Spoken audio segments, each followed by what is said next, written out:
It started with a subtle shift in the lobby's atmosphere. A client was mid-sentence when the air changed. Electric, tense, even before the double doors slammed open. Something told me that chaos was coming. And then it happened. The heavy lobby doors burst open with such violence that heads turned in unison. Standing in the entrance, like she was making a grand stage entrance, was Karen Miller, president of our neighborhood HOA and terror of both the block and the office. Her expression wasn't just angry. It was triumphant, like she'd been waiting for this moment all her life. She stormed across the polished marble floor in her designer heels, a manicured finger raised and pointed squarely at me. My clients looked around, confused, whispering to one another. "You're fired. Effective immediately," she declared, her voice echoing so loudly across the lobby that even the building manager at the front desk flinched. "Pack your things and get out of my building within the hour."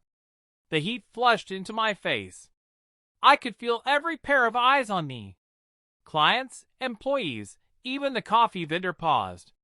My clients shifted in their seats uncomfortably. Despite the mortifying spectacle, I stayed calm. Karen stood there like a victorious villain, arms crossed and smirk blooming across her lips, gloating in my public embarrassment. But she didn't know the truth. She had no idea what was already in motion behind the scenes. Truth that gave me the strength to straighten my spine and meet her stare with no trace of panic. I nodded once and replied, "I think there's been a misunderstanding, Karen." Her expression twisted. "The only misunderstanding is that you thought you could stay employed here after your pathetic performance," she hissed. "Now get out before I call security."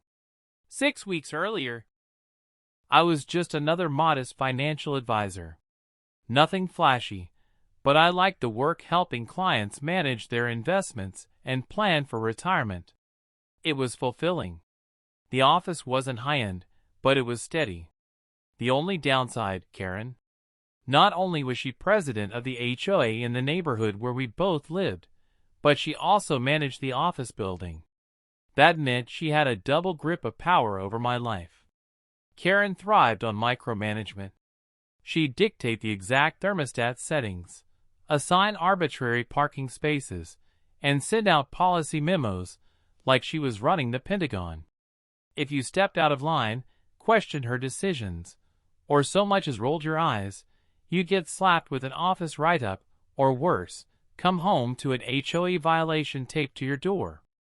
I'd seen great coworkers quit just to escape her madness. But I stayed because something had changed. 2 months ago, my uncle passed away. He left behind a significant inheritance, enough to start fresh.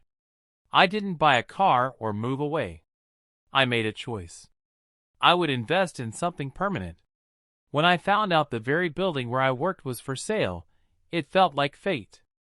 Quietly, I formed a holding company to keep my identity private and made an offer. It was accepted almost immediately. The closing was set for the following week, and I told no one. I continued coming to work every day just as usual. Karen's behavior only got worse. She began sending daily etiquette reminders and installed cameras pointed directly at employee desks. She pushed new HOA rules, regulations so petty they bordered on cruel. A neighbor of mine, Mrs. Peterson, a 70-year-old widow, broke into tears over a $500 fine for planting the wrong type of flowers in her front yard. That was the moment I knew Karen needed to be stopped. Just last week, she had stopped me in the break room, stabbing her finger at me for letting clients use the front entrance. "This isn't some low-rent operation," she spat. "Maybe if you had any professionalism, you wouldn't be stuck in that tiny little office."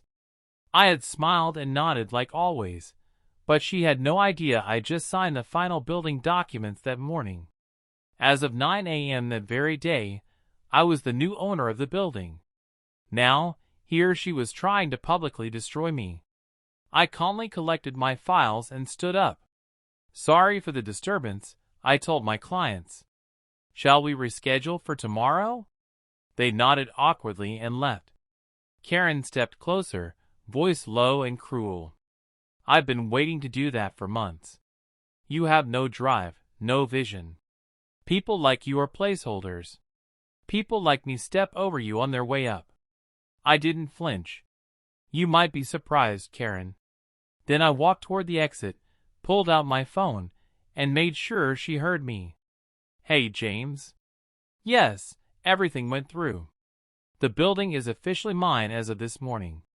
Could you prepare the new management notices for distribution tomorrow? Thanks. I ended the call and glanced back. Karen's face had frozen, her mouth slightly open. I left her standing there speechless. The next morning, I arrived early with my new property management team. We posted notices across every floor. Effective immediately, Smith Properties is now the owner of Oakwood Professional Center. All inquiries should be directed to David Williams, building manager. At 9 a.m. sharp, I was seated in the surveillance room watching the new monitors. Karen approached the front doors, swiped her access card, red light. She tried again, still locked. Then came the inevitable pounding on the glass. A guard came to speak with her, pointing at the notice. She read it, her face twisted. David opened the door and welcomed her inside, trying to calmly explain the situation. She ignored him and rushed to her office, but when she turned the doorknob, it didn't budge. The locks had been changed. By then, a small crowd of employees had gathered to witness the drama. "Where is he?" she yelled, spinning around to face them. "Where is that little nobody who thinks he can play games with me?" I stepped forward, stepping off the elevator. "Good morning, Karen. I believe David already explained the change in management." She laughed, but there was panic behind it. "You bought this building? You drive a 10-year-old Honda? I believe in living below my means," I said. "But that's irrelevant. Smith Properties is my holding company. I purchased the building last week. The transfer became official yesterday morning about an hour before you tried to fire me." Her face drained of color. "This is a joke. You can't do this. I've run this building for 7 years. I'll sue you for wrongful termination." "You can contact my legal team," I said, handing her a card. "We've already compiled documentation about your management practices, including staff complaints and security footage." She stood there shaking with rage. "Effective immediately, your position has been terminated. Please vacate the premises. Your belongings will be packed and delivered." She lost control. She began screaming, calling everyone useless, swearing and knocking over chairs. She grabbed a potted plant and hurled it across the lobby. It nearly struck an elderly client walking in. Then she lunged at the front desk and shoved the receptionist's computer off the counter. "This is my building," she shrieked. "You're all fired. Every single one of you." David called security. I stepped in trying to de-escalate. "Karen, please stop. You're only making things worse." She spun on me, eyes wild. "You think you've won?"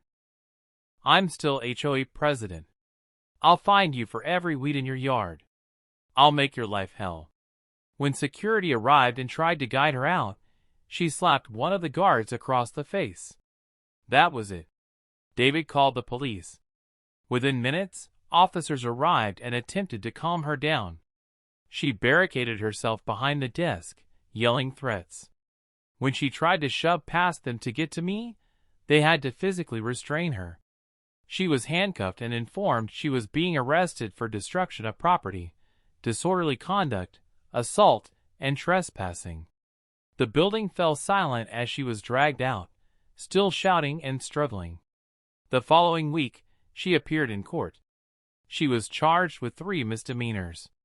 The judge, clearly unimpressed with her excuses, sentenced her to 100 hours of community service, ordered her to pay $7,000 in damages, and issued a restraining order. She couldn't come within 100 feet of the building or contact any employee. And then came the final blow. The HOA board held an emergency meeting.